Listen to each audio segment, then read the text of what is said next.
Invité par la communauté religieuse de la Sainte Famille à venir visiter la propriété en 1993, je me dis qu'il y a un vrai lieu, une vraie âme,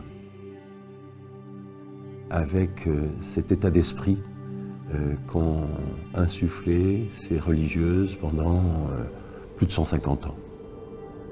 Et j'ai toujours cherché à garder l'identité de ce lieu.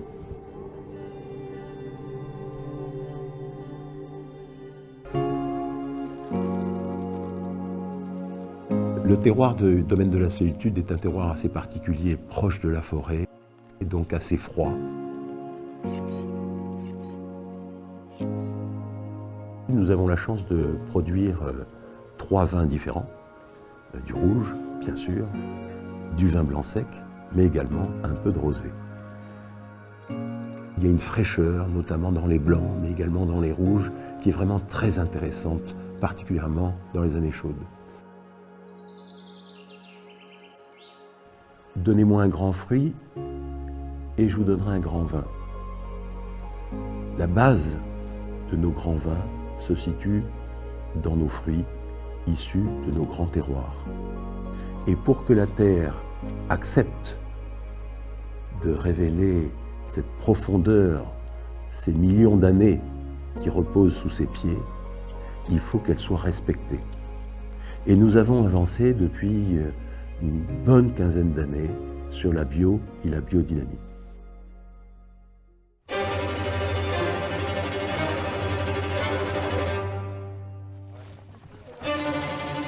Et pour arriver à tout ça, il faut une équipe formidable.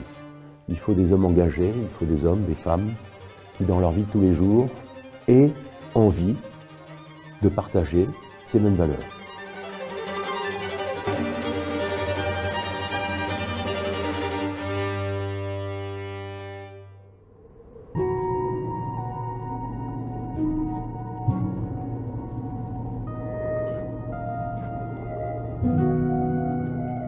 En 1993, lorsque je signe ce bail de 40 ans avec la communauté religieuse, j'ai 33 ans et pour moi 40 ans c'est l'éternité.